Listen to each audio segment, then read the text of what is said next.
महोदय, बहुत बड़ा अंश अनुभव और लोगों की कही सुनी बातों से, देखे हुए दृश्यों से और कुल तथा समाज की परंपरा से प्राप्त होता है। सिनेमा इस सभी प्रकार के ज्ञान की प्राप्ति में सहायक हो सकता है, क्योंकि ये मनुष्य की दृश्य और श्रव्य अनुभूतियों के क्षेत्र को बहुत ही बढ़ा सकता है।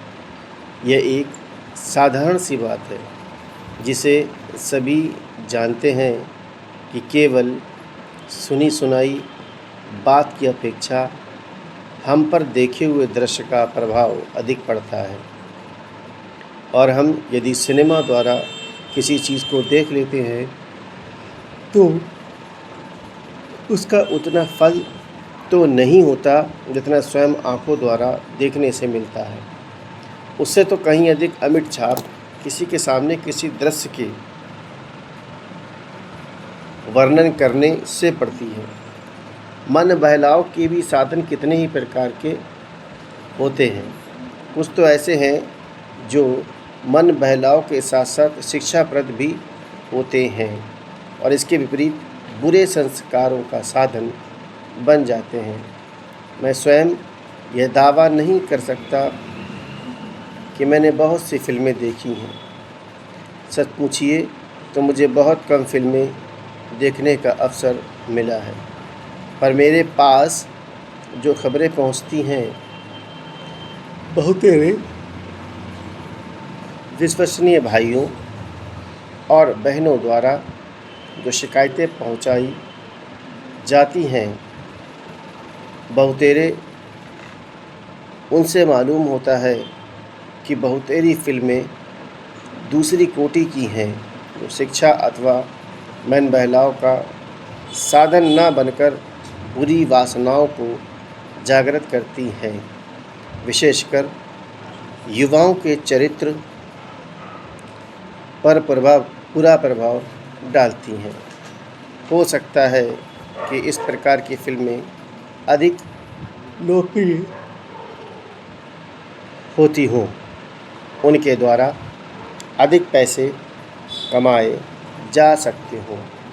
कुछ लोग ये कह सकते हैं कि फिल्म निर्माताओं का काम ऐसी फिल्मों को बनाना है जो लोकप्रिय हों, क्योंकि वे एक प्रकार की मांग को पूरा करती हैं।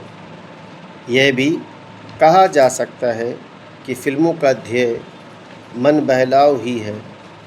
उसको तो तभी सफल मानना चाहिए जब फिल्में उन लोगों का मन बहला सकें जिन लोगों के लिए बनाई गई हो। ये सब बातें बहस के रूप में कही जा सकती हैं, पर मैं चाहूँगा कि कोई भी सिनेमा हो अथवा फिल्म के बनाने वाले हों, वे यदि अपना कर्तव्य समाज सेवा समझते हैं और उन्हें ऐसा समझना भी चाहिए, तो उन सब के लिए ये सब बातें यदि आग्रह नहीं तो गौण अवश्य हैं, और उनका मुख्य उद्देश्य तो सेवा ही होना चाहिए। सेवा तभी तक सेवा रहती है जब तक वह सेव्य का हित करे, ना कि उसे गिराए। इसलिए मैं चाहूँगा कि फिल्म बनाने वाले इस पर विचार करें कि उनका उद्देश्य क्या है।